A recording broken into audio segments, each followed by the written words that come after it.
प्रतिलेखन संख्या 43। महोदय, हमारे जीवन में संगीत का व्यापक स्थान है। भारतवासियों को अपने प्राचीन युग से अथवा अपने पूर्वजों से शास्त्रीय संगीत के रूप में एक बहुमूल्य निधि मिली है। हमारे पूर्वजों की दृष्टि में संगीत का ध्येय आध्यात्मिक साधना था और उन्होंने संगीत का इसी आदर्श के अनुकूल विकास किया। हम कह सकते हैं कि हमारे देश में यह कला पूर्णता के शिखर पर पहुंच चुकी थी। संगीत के ध्येय के संबंध में आज हमारे विचार चाहे कुछ भी हों, यह सभी स्वीकार करेंगे कि इसमें सामंजस्य की ओर ले जाने वाली और व्यक्त जगत से ऐक्य का आभास कराने वाली शक्ति निहित है। संगीत के वातावरण में ही नहीं बल्कि श्रोताओं और गायकों के मन में भी सामंजस्य की उत्पत्ति होती है। संगीत के उच्च ध्येय और व्यापक प्रभाव के कारण ही प्राचीन काल में भारतवासियों ने संगीत को जनसाधारण के सामाजिक तथा सांस्कृतिक जीवन में ऊंचा स्थान दिया था। शायद ही कोई ऐसा भारतीय त्यौहार या उत्सव हो जिसमें संगीत का आयोजन न होता हो। संगीत जन्म से मृत्यु पर्यंत हमारे साथ रहता है। हमारे सभी रीति रिवाजों में इसका कुछ ना कुछ स्थान है। शताब्दियों से हम संगीत के प्रशंसक तथा उपासक रहे हैं और हमने इसकी गणना सदा मानव की उच्चतम साधनाओं में की है।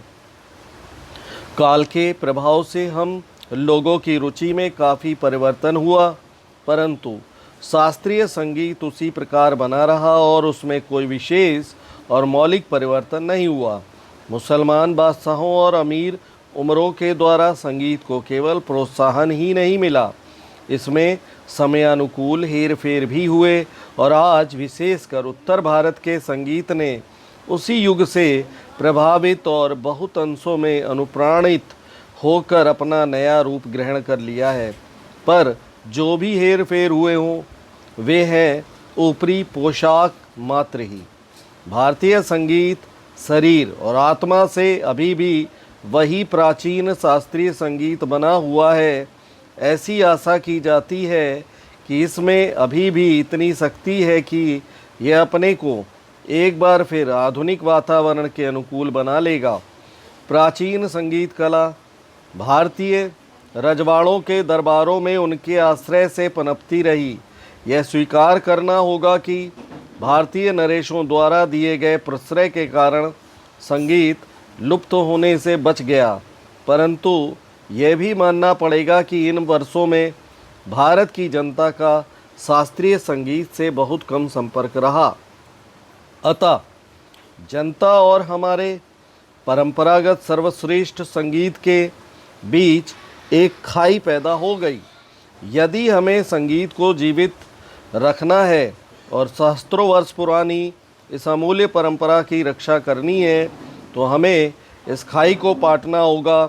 यदि यह आवश्यक हो तो शास्त्रीय संगीत में ऐसे संशोधन करने में कोई बुराई नहीं जिनके फलस्वरूप यह लोकप्रिय बन सके।